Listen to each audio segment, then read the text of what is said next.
Mr. President, once again, thank you so much for your time that you're going to spend with us tonight. First question, I want to get into the war in Ukraine. Now, under your administration, there was world peace. We didn't have all this chaos in the world. Now it seems like it's escalating even to Crimea is even in the question. You've said before on social media and at speeches that you have a solution, and you said, hey, this can be negotiated. How do we do that? Well, first of all, it should have never started. It would have never started had I been president. There was no chance of this war starting. And frankly, I don't think Putin wanted to do it. I think he was sort of forced in by the statements being made by Biden. And it's something so sad to see, because no matter what happens now, it can never be like it could have been, with nobody dead and with no cities demolished. Because you look at some of these cities, they're absolutely in ashes. This one city, they were flying over it. There was not one building standing. So it should have never, ever happened, but it did happen. With that being said, it can be negotiated, I think, within 24 hours. It really has to be done from the office of the president, and you have to get them both in a room. And there are things you can say to each one of them, which I won't reveal now, which will guarantee that this war will end immediately. And they have to do it, because what's happening is a horror. It's a horror. And far more people are being killed than what they're talking about. You know, they're talking about numbers that are nothing by comparison to what the real numbers are. When they knock down those big apartment houses, and when they knock out cities and they say 2 people died or 3 people were hurt, that's not right. So I think the numbers are far greater. That'll be revealed at a later date. But we have to do something about it. That war has to stop, and it has to stop now. And it's easy to do. We talk to a lot of Americans, obviously, and they're concerned about we just keep sending money. It's a blank check, that there's no audit, there's no checks and balances. Obviously, you would be for auditing Ukraine. Sure. Yeah. Well, I think we're sending probably at least 10 times what Europe has sent. I believe we're really at $107 billion, maybe more than that. And Europe is at a tiny fraction of that number. And obviously, Europe's affected much more than we are. They're right there. They're closer. You look at Germany's always been very hard to get them involved, and others have been very, very difficult to get them involved. And the numbers are not fair. It's just not fair to the United States. And I feel horribly for the people of Ukraine. I feel horribly for the people of Russia. I mean, everybody's suffering, and it's got to get solved. But when you look at the United States, with maybe 10 times the amount, it's a number that's astronomical, the difference. It's very much like NATO. When I got involved with NATO, most of the countries weren't paying, or they were not paying their fair share. There were only 7 countries that were paying their fair share. And I said, that's not going to be. And within a short period of time, we had hundreds of billions of dollars being sent in. And nobody else was able to do it. Not Bush, not Obama, nobody.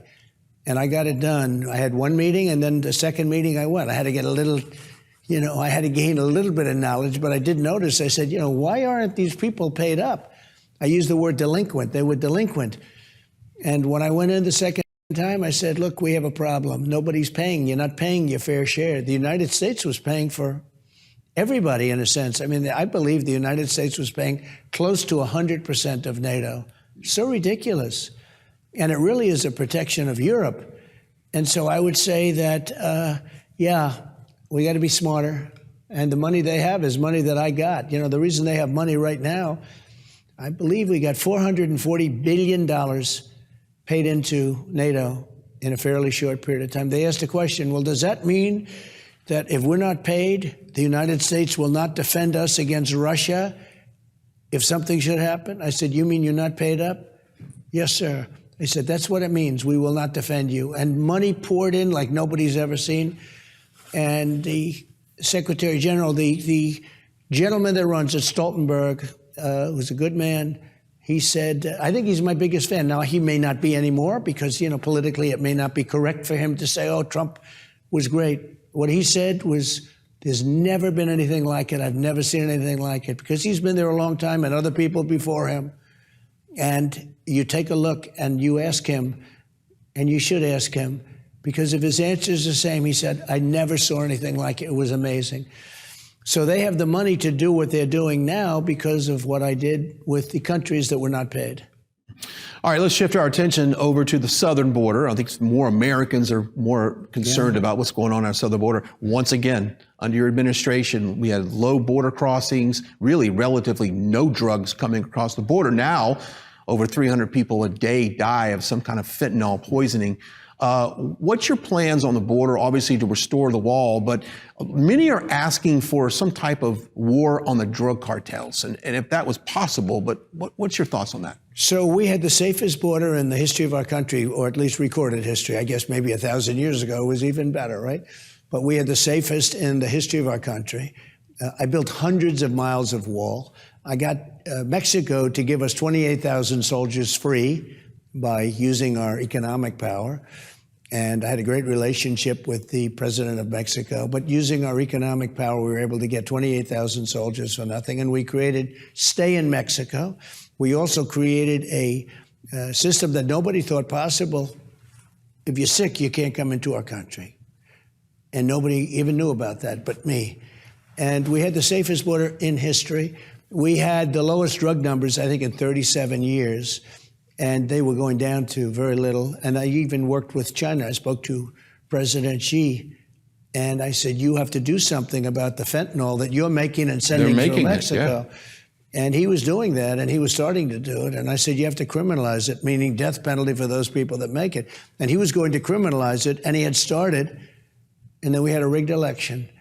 And the other people took over, and it's the worst border we've ever had. I believe it's the worst border in the history of the world for any country, because there's no country, even a third world country, that would allow people to pour in like they're pouring in now. And I believe the real number could be 15 million people, not 3 or 4 million. I believe it's 15 million. And they're emptying their prisons, and they're putting in people in their jails and prisons. They're putting them into our country. And they're putting their mental patients and from their mental hospitals and those kind of places, they're dumping them into our country. They're saving a fortune. By the way, I'd be doing exactly what they're doing. They're saving a fortune. They're taking their mental patients out. They're taping their prisoners out, and they're putting them into the United States. They're putting people that aren't very good workers into the United States, people that haven't been productive. We're taking everybody. It's killing our country.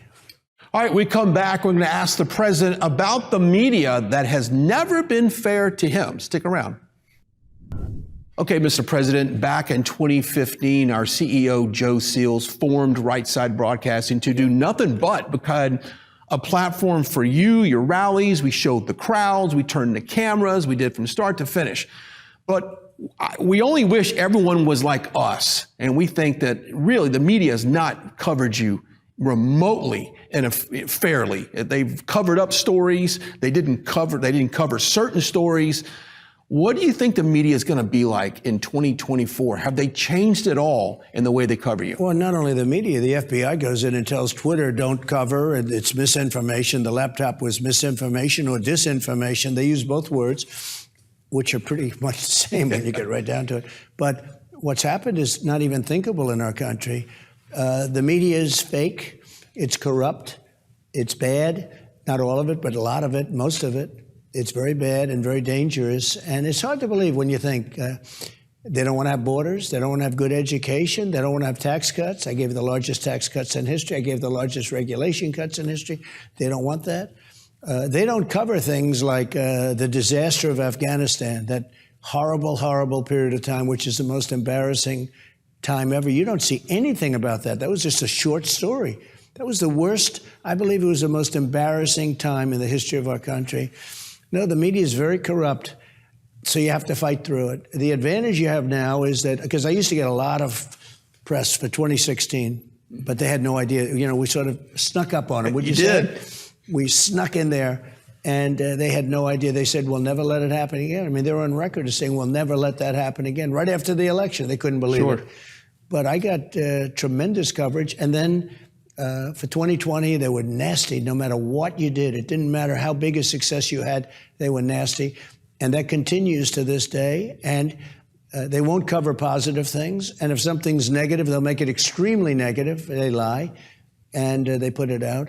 But I think we're getting the word. I mean, we do your shows, and we do a lot of other shows. And Truth Social's been great. Truth Social has been amazing. I mean, it's been one of the great I think things on that whole world of I call it the world of sort of semi-make-believe, because who would think that there's value and, the value that's been created, but it's been fake media. Truth Social's been real media. It's been real.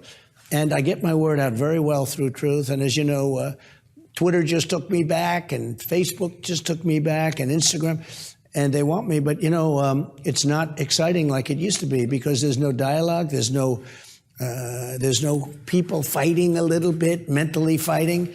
And it's really, I don't think they're the same. They're not the same like they used to be. I think I really get it out to Truth. It goes all over the place. I put out a statement and you get it. Everybody gets it. They get it. So it's probably the best we've had it in years. When I was on Twitter, I could say something that was so perfect, or Facebook. All of a sudden, it's red flagged. Yeah. And, you talk about the Constitution, like NARA, where they have the Constitution. Think of that, NARA, the archives, where they have the Constitution and the Bill of Rights red flagged because they're dangerous documents. So I think Truth has been really a very big development, and it's doing tremendously well. Millions of people, and you're not going to be red flagged. Yeah, we love it.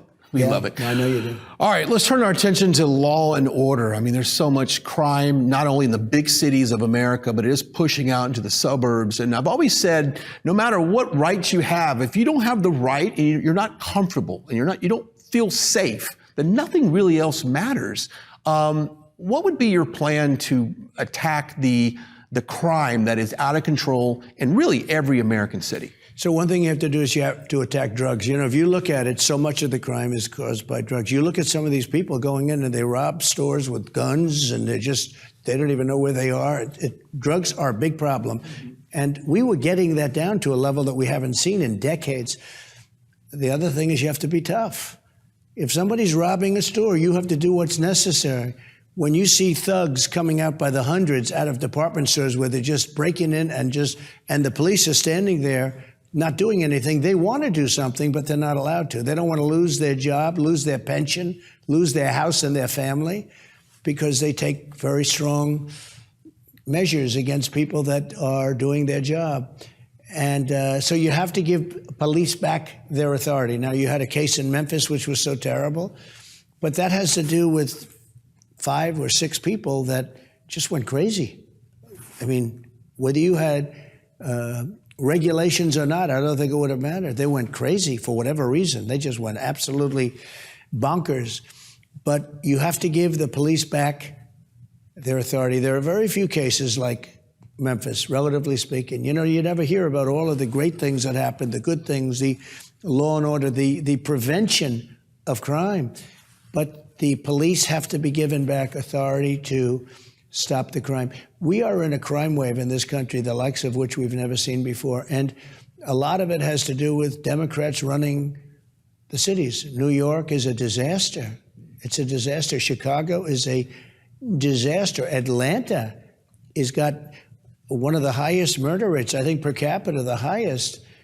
And all they do is come after other people for other things.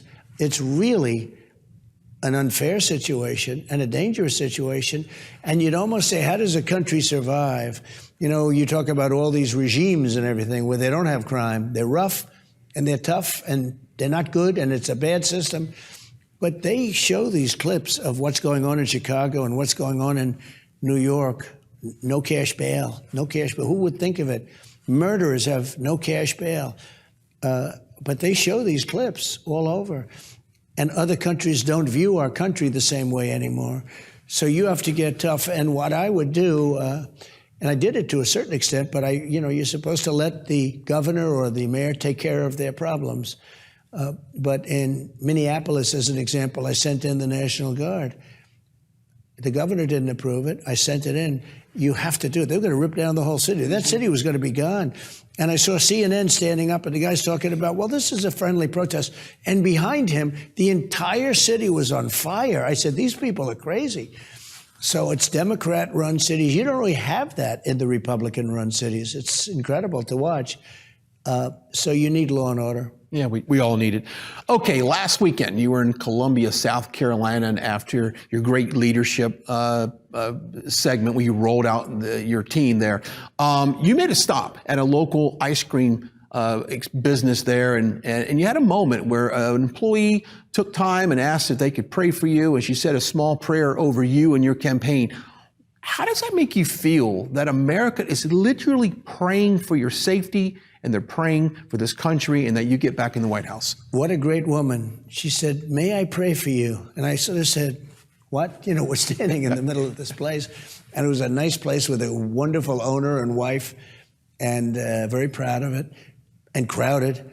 And there was a lot of love. There was all love. I don't know if you were there. It was great. It was all love.